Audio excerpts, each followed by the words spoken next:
Hey, what's up guys and welcome back to Anime King. And today I'm going to be giving you part 4 of What If Naruto was one of the legendary 7. Remember to get this one to 100 likes as usual. Share this all with your friends in social media platform. And also guys, go ahead and check out the brand new episode of What If Naruto was exiled from the Osusuke clan and enjoy that guys. And also I posted a brand new episode of What If Naruto over an Anime King 2 was a legendary Uchiha X Namikaze, so go ahead and check out that and enjoy. And remember for you to go ahead and click that red subscribe button and become part of the Anime King family. And thank you for all of your help and support, and yeah, without further ado, what is to begin this new episode? Start the intro.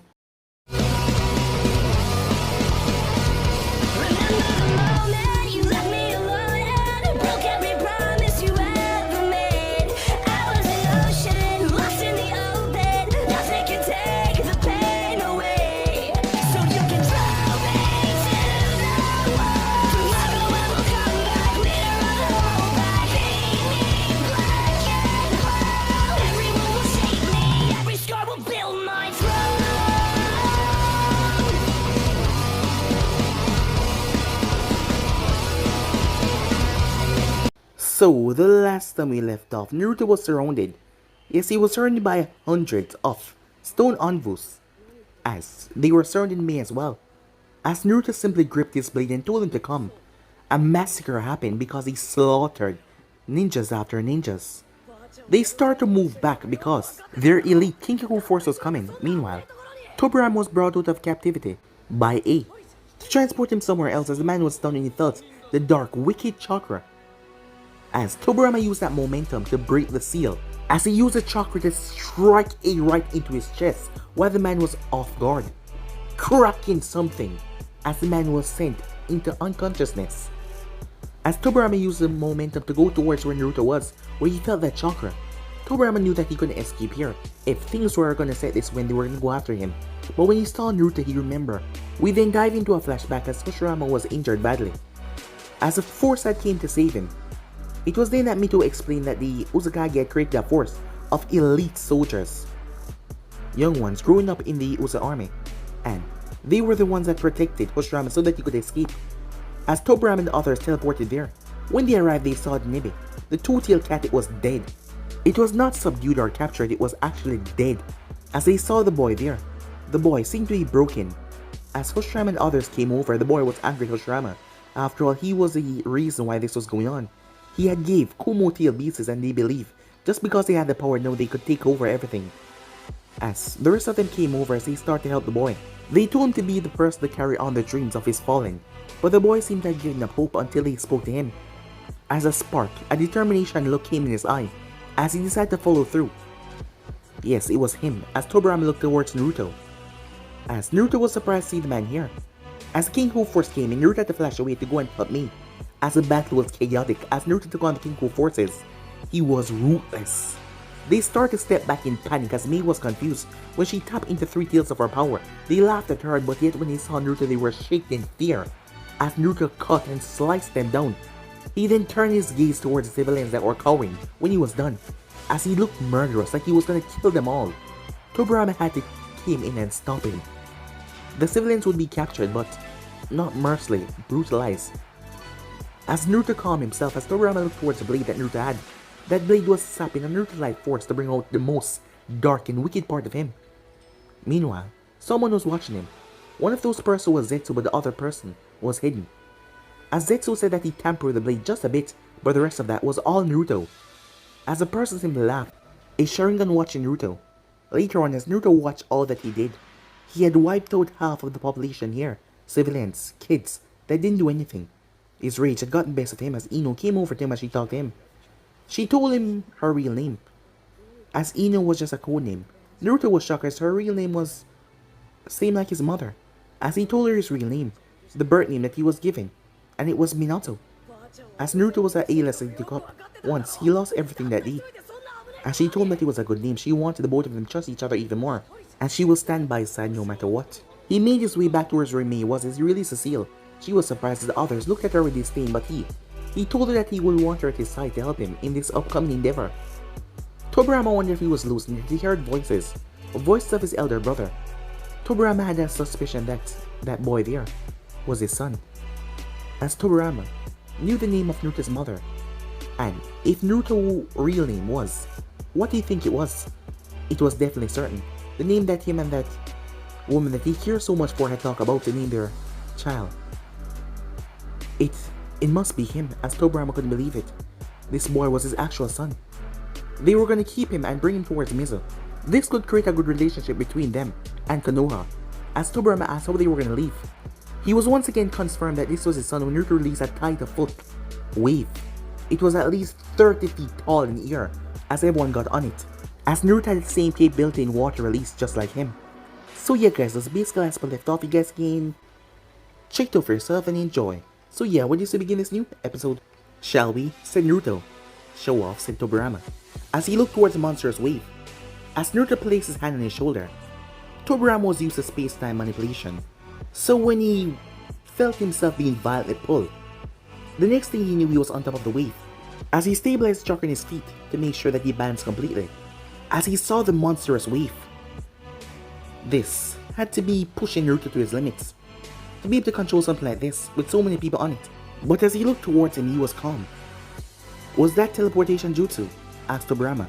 No, that was pure speed, said Naruto. Impossible. I fought alongside the Namikaze clan in the past. We were allies once upon a time. Only a handful of them were truly fast, but this speed, it's something else.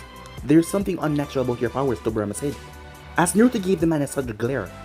Seems I said too much, said Tobarama as he went quiet, seeing the rest of the swordsman walking towards Naruto, as he could not bring any unwanted attention that would threaten Naruto's cover, as the wave brought them back to their homeland. Time skip. May sighed in relief, as she walked along the familiar path that led to their homeland. She was not alone, as all of them were eager to get back to their village. Her eyes glanced towards one of their biggest prizes of this mission, who was currently blindfolded. Tobarama was silent and he did not protest. As May stepped forward where Naruto was, he was silent the entire time, as he was glancing at the bodies of the dead. What will happen to your families? Ayo said, as Naruto remained silent as May saw how disturbed he was. Kiri had no formal system or desire to support the families of their ninjas who would die on the line of duty. Most of them would have to fend for themselves, as Ayo glanced towards the sizable amount of money that they ransacked and the gold from the town. But she knew that it would all be consumed by the ninja clans and the other high-ranking officers. It was a tradition that has been followed since the establishment of Kiri. That was the only way that peace could be sustained between the powerful ninjas and the common shinobis and the civilians. We have to obey the rules, said Naruto. These men and women die for their nations, and we can't even protect their families. Then what the hell are we fighting for if we can't look after our own countrymen, said May frustratedly. We cannot rally the ninja clan during this time. It is imperative that Kiri stay united no matter how dirty the means are, said Naruto. May shook her head. Then that makes us only as guilty as shinobis who killed our comrades, she said, as she simply walked off. Tobarama could feel a conflict in Naruto's soul, as he could feel it as the boy walked. It only vanished when they heard loud cheers, as people were hailing their return. One of the guards removed Tobarama's blindfold. At first, all he could see was a heavy mist, but then he saw huge walls, and then he saw a mass of people.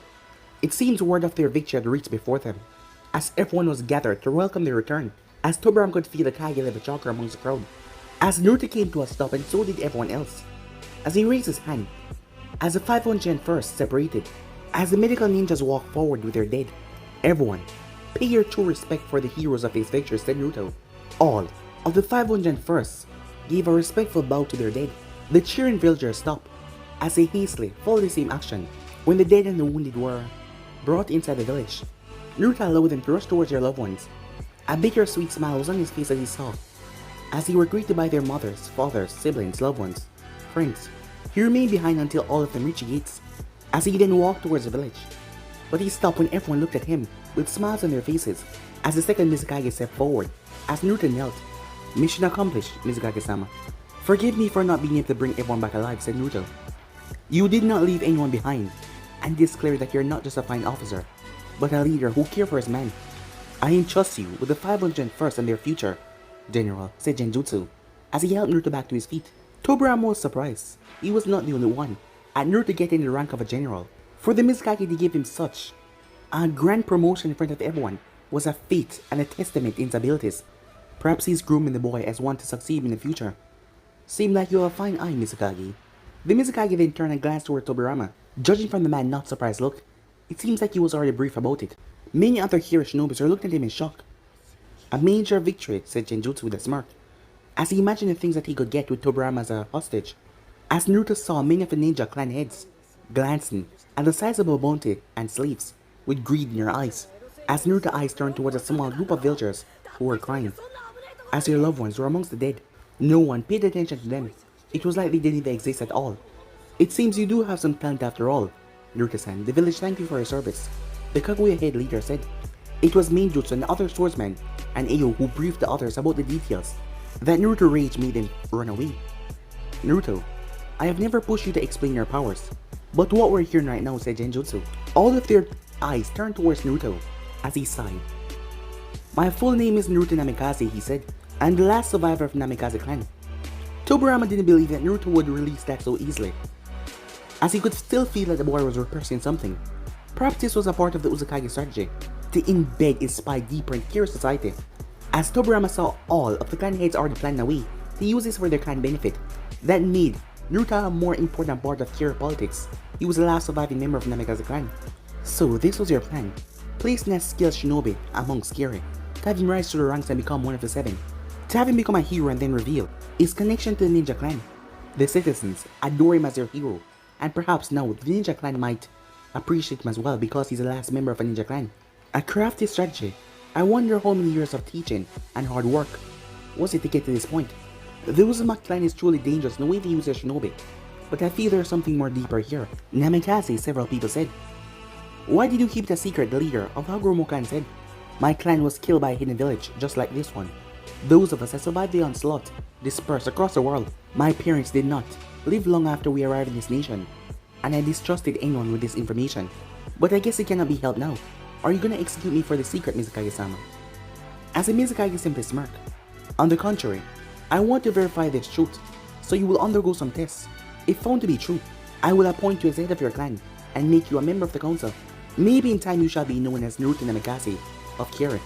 It will be a great addition to our village if a skilled clan like the Namikaze become one of us, said Yarger, as he sent a respectful nod towards Naruto, as he earned one in return.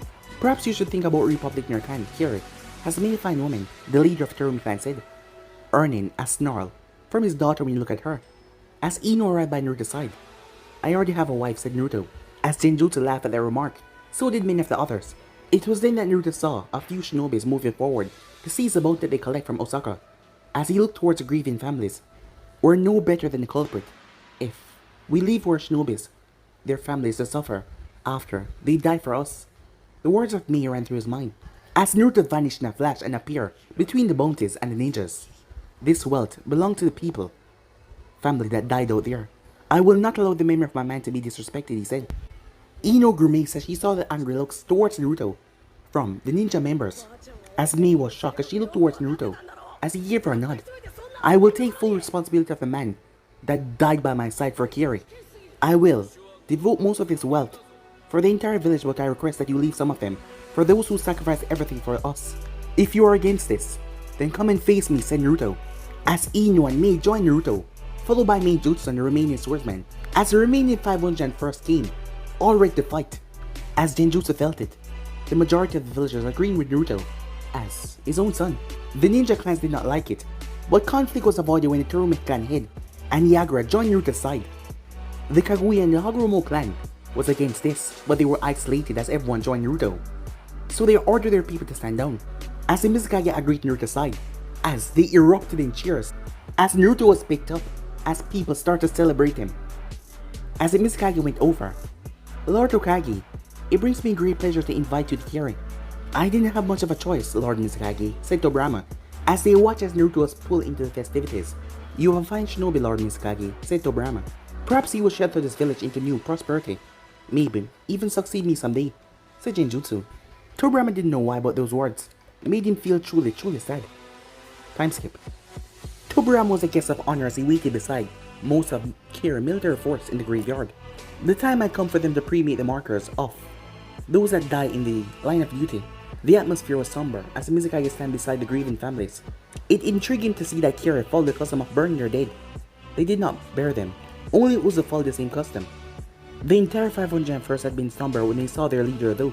That brought some smile on their faces. General, General, General. As Naruto saluted back to each and every one of them. As Tobarama saw that Genjutsu also had a smile on his face seeing Naruto. As Tobarama saw how Naruto's presence bring back the morale of the shinobis. For many he was a hero and for others he was an undefeatable warrior. Even the common civilians called out to him. It made one thing clear for Tobarama. It was not because the Mizukage said that Naruto was a general. The people had already accepted him because of everything about him, the way that he commanded his people, the way that he never backed down, the way that he stared death in the eye to save his people no matter what, and the way he respected his dead. As Naruto arrived to Mizukage and gave him a bow, as the man nodded back, as Naruto then turned towards the grieving family, there is no greater honor than to die in the service of one nation, your sons and daughters, husbands, fathers, mothers and wife, brothers and sisters sacrifice their life to give this nation a better future. I understand that mere words cannot be enough for the loss that you've experienced, but I promise to fight till my last breath to protect this great nation who these warriors lie down their life for. He received somber nods with teary eyes, who nodded back at him. As Naruto stepped away to allow them to grieve for their dead, as Genjutsu saw Naruto's gaze was focused on a few young children, despite their mothers and fathers' best attempt to calm them down, they were crying openly. As the fire was lit, everyone gasped in surprise when they saw few dark figures rose from the smoke. But then they realized that they weren't doing anything, they just stood there. They thought that it was the soul of their fallen warriors. Genjutsu and a few other veterans saw Naruto's fingers, as he was the one doing that. As the souls raised their hand and waved goodbye, the children, they stopped crying as they waved back. Genjutsu cursed as he saw the sky crack with lightning. Rain was gonna come, and the family would see their loved ones' bodies, half burned and in terrible states. He couldn't allow that. As Tobarama stepped beside him as both of them erected a dome that protected everyone away from the rain. As Naruto diverted all the rainwater away from the fires. For that to happen, he stood in the rain for nearly 2 hours, unmoving. He only relented when the final body was burned, as they were stored into pots, the ashes for the families. As he was drenched from head to toe, as he turned back towards the crowd, there was only one gaze in each of their eyes, and that was nothing but utter respect. As Naruto levitated the pots with his dark powers, and brought them to each and every one family, delivering the correct ones, as the people had nothing but respect in their eyes. Time skip. Ino was busy making some dinner as she saw Naruto at the table. He was gonna divide the 501st into smaller legions, making effective commanders guide them. It was his hope that having a large force that would just fight into one mission or get trapped, fight side by side the regular shinobis and help them. Dinner is ready, she announced, as she drew closer to him. Thank you. Promise I'll help with the dishes. Seeing that I suck at making decent food, he said that joke. As she laughed, I'll hold you to that, she said, as he got up and moved towards the dinner table. After a short prayer, the both of them dug into the sushi that she had made. You did good at the cemetery, she said. Even if you didn't have to go that far, she said. They were my men. It was my duty to make sure that they were cremated with full honors.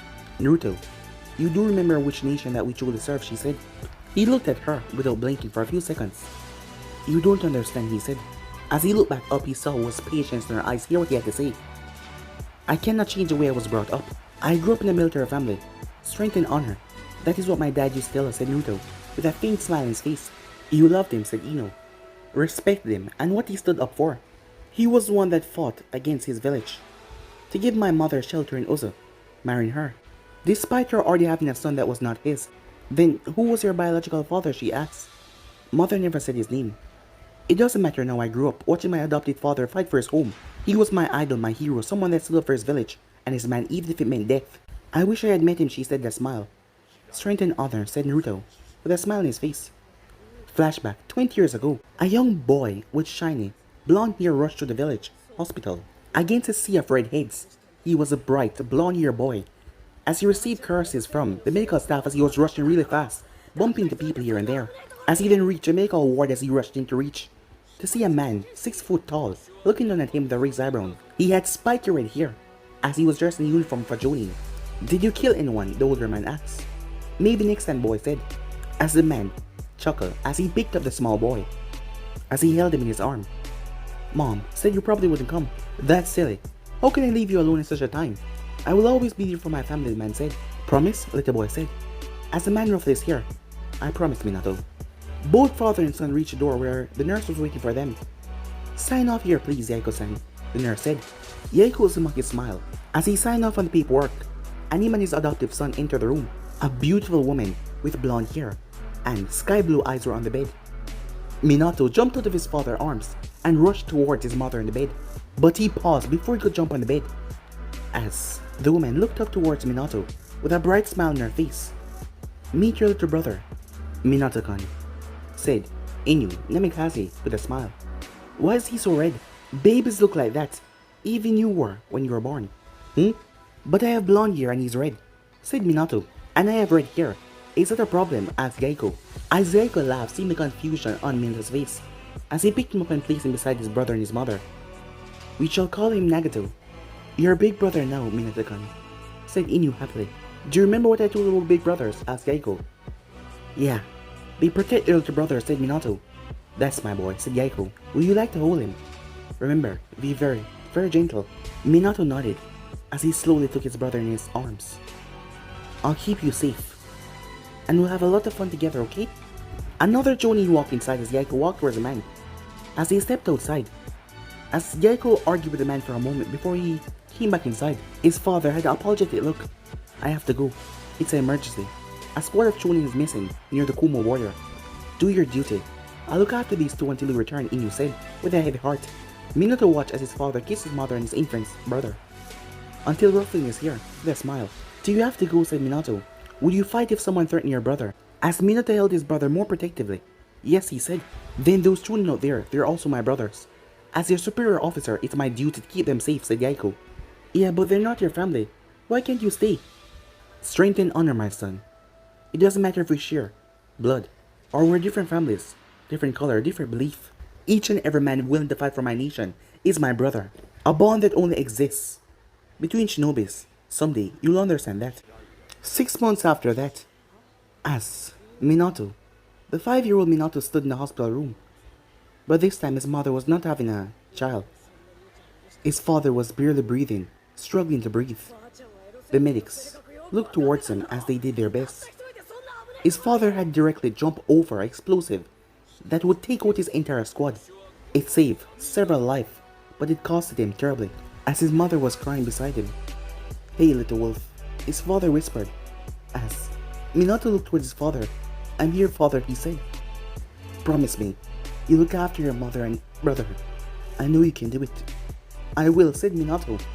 "Don't be like that, son. There's no greater honor than to die protecting your home, your family." "Why did you risk yourself for others? They're all safe and you're here," said Minato angrily. "I told you before, brother. Look after each other. A good officer always protects his men and keep them safe. Someday, you will lead your own army, and then you will understand. Those are the traits of our officer. What our clan's words. Family, duty and honor," said Minato. "Live with those words. Promise me that you will."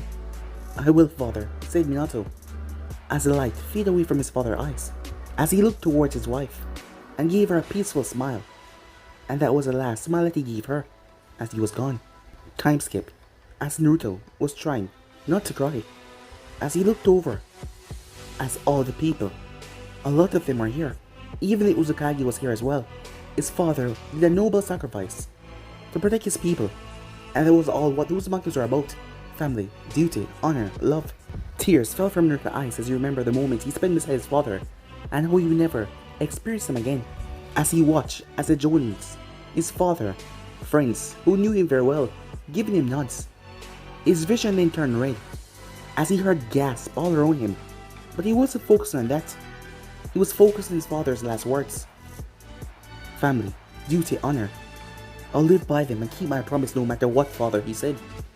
In the flashback, Ino was quite somber as she untangled her hand from his. He made her saw that memory from his mind, as she felt like she was a part of it. Naruto already got up as he was collecting her dishes towards the sink. As Ino looked towards him, she was able to understand a few of the decisions that he made in the past few days. The Mizukage was once again correct in making you general. He shook his head no though. "I became general not just because the Mizukage commanded it, but because the people accepted me. I may be a liar and a traitor, but the part of me that is still Minato Namikaze, belief. Still believe in all of my father's words and the promises I made to him. In truth though, I'm just a failure who could not keep any of his promises. I was helpless when my father died, and I couldn't even keep the promise of keeping my little brother and mother safe. Nor could I protect my brothers from the S program. Time after time I keep on failing everyone. In truth, when I look at this village, these people, I see the family that I lost, the family that I failed, which is why I don't want to fail again, said Naruto. She didn't know what to say that could help him deal with the burden of losing so many people.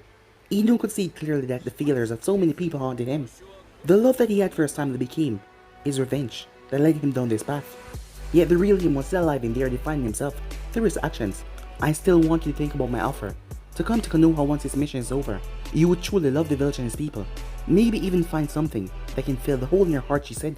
And after all I've done, you still believe that someone like me deserves peace? Yes, she said without hesitation. Why? Because you're my friend. He blinked in surprise, a word that he hasn't heard in a long time. His friends died upon the battlefield along with his family. He had distanced himself from others. He chose to walk alone as he had the fear of losing. People pressed him again, he couldn't bear it. You don't want to be my friend, Ino. It's not safe for those that are. That is your fear talking once again. Like it or not, once this mission is over, you're coming back to Konoha with me. Where I'll beat all of that burden and guilt out of you. Don't take it as saying that, he asks. No. Knowing you, it seems like you just want to dive yourself into more and more dangerous missions. Like you want to die in the battlefield, alone, to atone for your sins. She saw him freeze for a single second. As she noticed it, a normal person would not, but she noticed. And don't worry about the medical report. Sakumo-san and his squad are keeping an eye on the medical nations that are examining your blood. They will make sure to edit out anything that would endanger your cover. Meanwhile, at Kiri Hospital, Sakumo's hands were shaking as he read the medical report of Naruto and Mizukage. There were a few more others in the room that made sure that the Kiri lab rats did not remember anything. Captain, what's wrong? Asked one of the masked envoy. Sakumo passed it over towards his subordinate. As the men gasped, Captain, this is... Yes, the reports don't lie. Naruto is a member of the Namikaze clan, but he also has DNA from the Senju, Uchiha, within himself. The Senju's blood is just as strong as the Uchiha inside of him. And the Namikaze is large as well. And the Uchiha is hiding inside the shadows. We need to bring this to Tobarama-sama immediately, suggested the envoy. We will, but first alter the report and erase any Uchiha and Senju DNA. If Kira finds out the truth, they will instantly recognize that Naruto is connected to Konoha and his allies. That would be a disaster, said Sakumo. Understood, Captain. We will erase these records. But does Naruto know about this? Asked the envoy. I don't know, said Sakumo. It's possible that he don't know. Even Sakumo didn't know what the truth was anymore. Then should we inform him? Are you mad? We will do no such thing. Let Tobarama-sama understand this information first. He will be the best suitable person to inform everyone on the best course of action. As Sakumo looked down, just what in the hell are you, Naruto Namikaze? Time skip. Genjutsu was reading a report that could change his entire war. The place where Kiri stood in it. As Naruto was also there, as he looked at the applicants, Genins, Chunins, Jonins, Onfu, Hunter Nins that want to be a part of the 501st. What do you think, said Genjutsu? It is strategically unwise to have an entire organization forced into one allegiance. Logistically, it's impossible as well.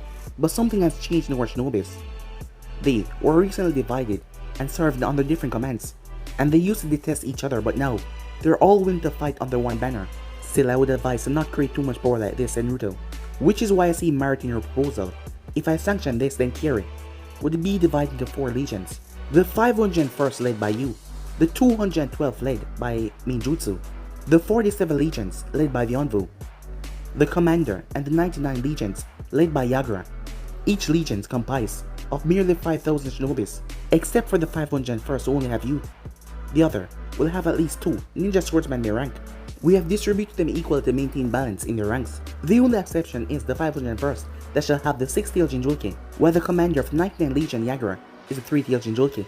Naruto got up as he placed the 99 legions to invade the Land of Lightning from the extreme north.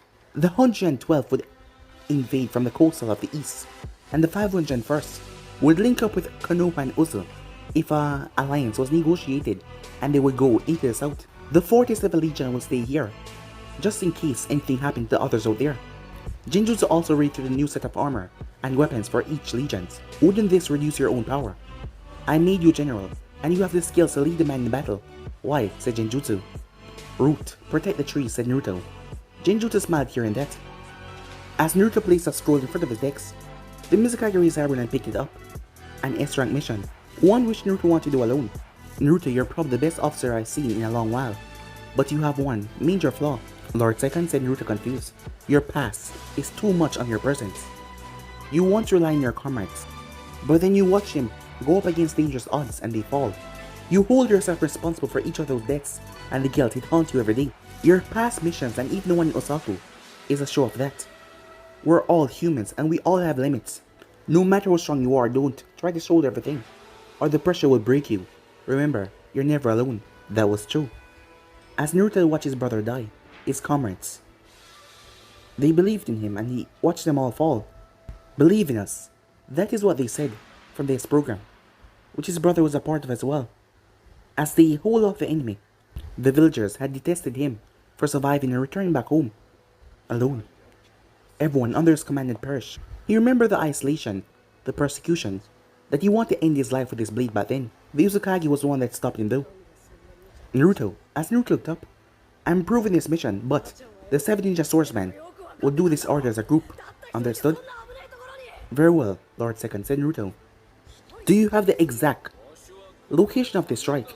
You understand that this strike could very cripple the Land of Lightning and maybe even end this war. Not exactly, Lord Second, said Naruto. My comrades and the envoys inform me that the enemy is operating this area, but the exact location is something that the 7 of us would have to find out on our own, said Naruto as he pointed towards the large operation area on the map. That's quite a large area that you have to scout. Would you like to take more forces with you? Asked the Mizukage. Negative, said Naruto. The moment we encounter this target, the most dangerous warriors from the Land of Lightning will try to stop us. They will already have a large army protecting him. A large army will get spotted. A small force can sneak in and do the task, after which it can evacuate quickly. A single shinobi can infiltrate even easier, less costly than an entire squad. The Mizukage shook his head. Stubborn brat, he said. My order still stands. Either all 7 of you go, or this mission is cancelled. Understood? Yes, Lord Second. The objective of this mission is to make the enemy disappear. Without pointing any trace back to us, it will crack the Land of Lightning to each divisions, as everyone will fight for the power. At that point, we can push and crush them from north, south, and east, said Naruto. The Mizukage looked at him for several long seconds. I'm really glad that you're not our enemy, he said, as Naruto gave the man a bow. As he left, his fist was clutched so tightly that he started to draw blood from his palm, as those words struck him deep. After, when he realized what he was, time skipped as Tobarama sat in front of the Mizukage, no guards, just the both of them. Hokage, the war is not going good for your village. We just received reports that 11 Battalion has suffered great casualties against the Stone and the Sand Forces. Kakamai Uchiha fell in battle. The Uchiha clan is now leaderless once more. Tobarama was troubled by this latest news, but he did not let it show on his face. What do you need from me? Genjutsu gave him a well-grafted trade agreement from the daimyo of his country. Tobarama read through it as he placed it back down. Rejected. Genjutsu eye twitched at that. It seemed that the man did not understand the predicament and the place that his village was in right now. Do you know what you're doing, Hokage? Asked Genjutsu. Irritation seeped in his voice. I do. My people may suffer, but they will die before they become anyone else's pawns. The will of fire is strong. It has been passed on to the next generation. Shisui Uchiha shall lead the Uchiha clan, said Tobarama. A boy of 14. For someone who has been known to be against the Uchihas, you seem to have a lot of faith in them. Shisui may be young, but he carry my brother Hoshirama as well. The Uchihas may have differences to the village, but they will defend their home. As long as a simple, loyal Uchiha remain, they will defend their cause. You can stop trying to put fear into me because I will never lose faith in my people, Tobarama said. Even if you threaten my life, my people would not bow. I have left behind a great chain of command, and the current Hokage will not be swayed by a certain decision to endanger the entire village over one person, despite that person being a past Hokage. Tobarama had measures set up. Harrison might be, well, getting some glares from the Senju clan, but at least it would keep the village safe. Threats don't make the Land of Fire tremble. If you truly want to profit, form an alliance with us. That is the only way that we can be secure in peace and in war as well. Or you propose a military alliance, asked Genjutsu. For a start, the Land of Fire remember its friends, and we need a strong one like Kiri today. You form an alliance with us, and when we win this war, we promise to divide the spoils of war equally and start political trade with the Land of Water. So you're offering me to form an alliance without offering anything first, said Genjutsu. You mistake me, Mizukage. I'm not offering an alliance. Then what are you offering? Friendship. For once, Mizukage didn't have an answer to that. He didn't know whether the man was naive or playing a different game. But before anything else could be said, there was several knocks. He gave permission for the envoy to step in. Lord Second, urgent news. By the time Tobarama and Genjutsu reached the training ground, they saw what was going on. As the 7-ninja swordsmen were armed and looking at each other fiercely with a smirk. What is going on? Just a friendly battle, Lord Second, said Zabuza. He's right. Just for fun, said Kisame with a smirk, earning smirk from Amurai and Jinpachi as well. Your idea of fun usually go to hand, Kisame, the Kage warned. As a few people around them laughed, even Tobarama smirked. No serious harm shall be done, Lord Second, Haku said. We all want to test our own powers and thought it would be best to see how strong we are. What better way than to have a friend as power with shinobis of our rank, said Minjutsu. So, what do you say, Naruto? As Tobarama looked towards Naruto, he was able to get the information as Sakumo and his envoys were in this village. And he was further confirmed when he found out that the Uchiha and Senju blood was inside Naruto, and the Senju was as strong as the Namikaze. That made it perfectly clear that this boy was his child. And he noticed that Naruto also had Uchiha blood in his veins. He remembered hearing from Inu, Namikaze, that one of her ancestors had been a female Uchiha that defected from the clan, and she fell in love with the Namikaze. Although the Uchihas killed the traitors for their action of marrying out of the clan back then, she and that man left behind a child. And that is where the blood ran down into. Despite the gap in generations, he still had the Uchiha genes. If Kiri was to find out about this, and Naruto was related to the two founding clans of Konoha, that would lead to a swift execution, or worse. It was why he ordered Sakumo never to let this become public, or Naruto would be hunted down. He watched as his possible son gave a nod, before his eyes turned red. Amurai only had a second as Naruto flashed in front of her in the dark flash. She cried in pain as Naruto's fists smashed into her chest. She was sent launching like a bullet as she crashed into a hill. A medical ninja rushed to her side. One blow. He took her out with just one blow. The remaining swordsmen all unite against Naruto as he released his killing intent. A few civilians drop, and a few ninjas as well. Everyone. He is probably an S-rank shinobi, Haku said, as she tried to fight against the overwhelming power. Even if he's a Kage like a ninja, it's all of us, said Minjutsu. Then what are we waiting for, said Zabuza, as the 5 of them pulled their blades. As the crowd cheered in excitement, all 5 of them watched him as he watched them calmly, before he slammed his hand together. Ash release. Hidden explosion. Minjutsu felt the change in the air as he signaled the others, as they all flashed to hand sign, water release, water barrier. They released water from their mouths as the entire air was engulfed. The water barrier protected them, but it also limited their movements, as Naruto appeared behind Jinpachi, as Naruto placed a seal on the water barrier. Ceiling style. Greater void. Jinpachi gasped as all the air inside the water barrier was sucked away inside the great void. He tried to escape his new prison, which was just his defense, but the ceiling tag kept him stuck inside. As his vision started to blur, a hand ripped into it and grabbed him by his throat, as he fell into unconsciousness. As Naruto dropped him, he then turned. You still want to dance, he said, as he placed his hand on the hilt of his blade. Tobarama was the only one that was not shocked by the way the battle was turning out. This boy was strong enough to completely kill Abichu when he was just 14 years old. Now he was a man that was grown by revenge. When revenge was something fueling you, you would do whatever it takes to get stronger. So he could only hope to try to find out how much stronger Naruto was now, but he was sure that it was a ridiculous amount.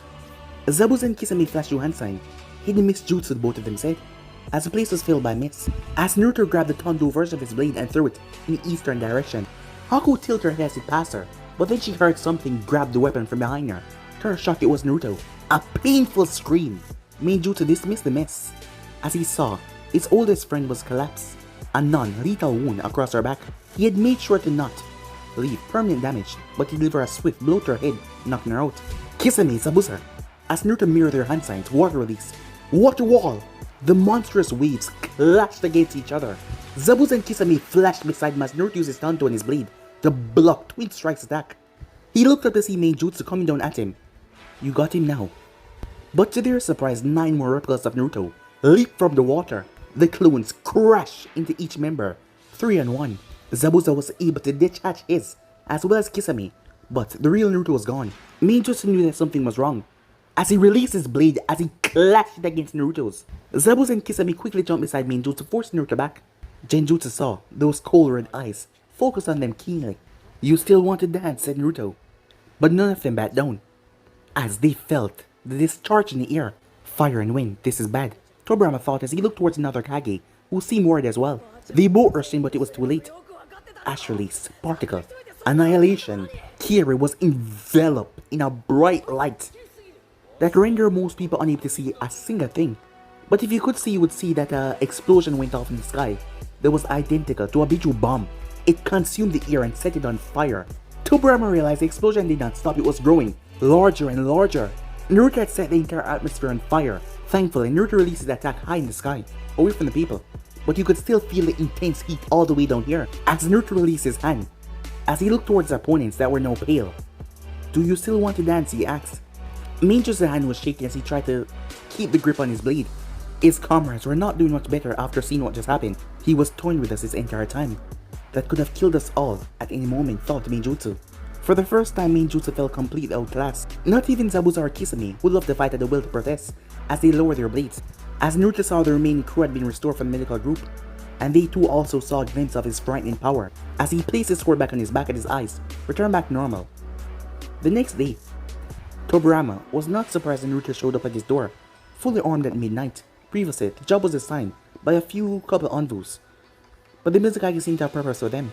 But he could keep one man there, which he had faith that could stop Tobarama from doing anything, and that was Naruto.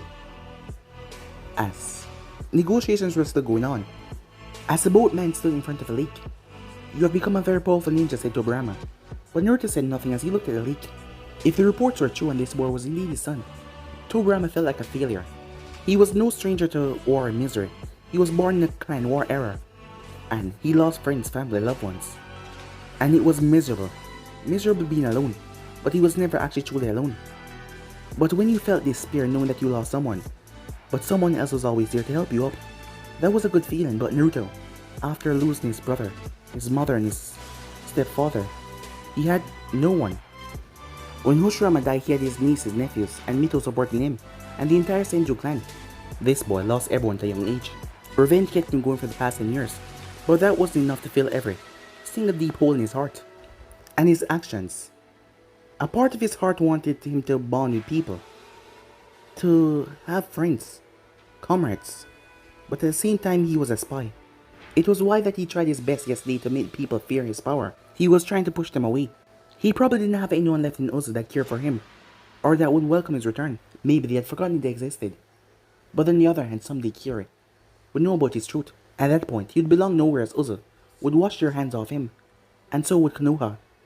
He was truly alone. Whatever it takes to return back to your home, Second. You have family waiting for you, said Naruto. I will. Why did you go that far in the battle? Said Tobarama. I am about to take those men into a meat grinder of the worst kind. I want them to know I was strong enough to handle anything that came our way, said Naruto. What is this mission? Tobarama said, as Naruto looked towards the man for a long moment, wondering if it was right to reveal it to him or not. He then sighed as he spoke. I'm going to execute the Land of Lightning main, royal family. Tobarama gasped at hearing that. If fighting Kumo wasn't dangerous enough, this man was talking about fighting and executing the most highly protected family of the Land of Lightning. For that to happen, they had to go deep behind enemies' lines. Even if they were successful, the Land of Lightning would make sure that they were executed brutally for taking out their daimyo. It's a suicide mission, said Tobarama. As Naruto nodded, that's my specialty. If you remember correctly, said Naruto. Tobarama clenched his fist on one hand. He could see what effect this would have on the enemy if they win. As a Kage, he would back this move without hesitation. But as his father, it's dangerous, Tobarama said. I have nothing left to lose, said Naruto. Damn it. Tobarama thought to himself only Hoshirama could be here to talk to him about what they discovered. But Hoshirama wasn't here and he didn't know how to handle this. I have a request, said Naruto. I'm listening. Should I perish, you will pull Ino Yamanaka off the assignment and take her back to her home. She's a shinobi. Her presence here. Make sure her home remains safe. As Naruto's eyes turned red. I don't care, he said. She's my friend. I won't let her be used and thrown aside. If anything happened to her, I will hold Konoha personally responsible. You don't want to be my enemy, Second. Is that a threat? Tobarama said. That's a promise, said Naruto. The tension increased as they refused to blink as they looked into each other's eyes. I don't take threats to Konoha lightly. Tobarama warned. Keep my last remaining friend safe or otherwise. Be prepared to learn why the Namikaze clan was so feared. As Naruto walked away, if it was anyone else, Tobarama would already started to come with a plan to deal with the person, but his possible child. The Uchiha curse of evil lingered in his heart. What should I do, elder brother? He thought. The more he learned about Naruto, the more he reminded Tobarama of a younger Madara. It was like fate was playing a cruel joke on him. He despised that clan for a long time now, but now his only child had that blood running through his veins. He didn't know how to break the secret Naruto, much less pull him off this mission to make sure that he remained safe. Tobarama sighed. Now I know why I didn't marry in the first place, elder brother, he thought to himself. But guys, be and subscribe right here. If you want the next person to do, like, subscribe, comment down below, and turn on the bell notifications they posted. Remember, share all of your friends in your social media platform. And also, guys, go ahead and check out the brand new episode over in Making 3 of What If Naruto Was Exiled from the Sasuke clan. And also over in Making 2, I post a brand new episode of What If Naruto Was the Legendary Uchiha X Namikaze. So go ahead and check out that and enjoy, guys. And remember, for new to go ahead and click that red subscribe button and become part of the Making family. And thank you for all of your help and your support. And yeah, without further ado, I'm all for now. See you guys very, very soon. Peace out.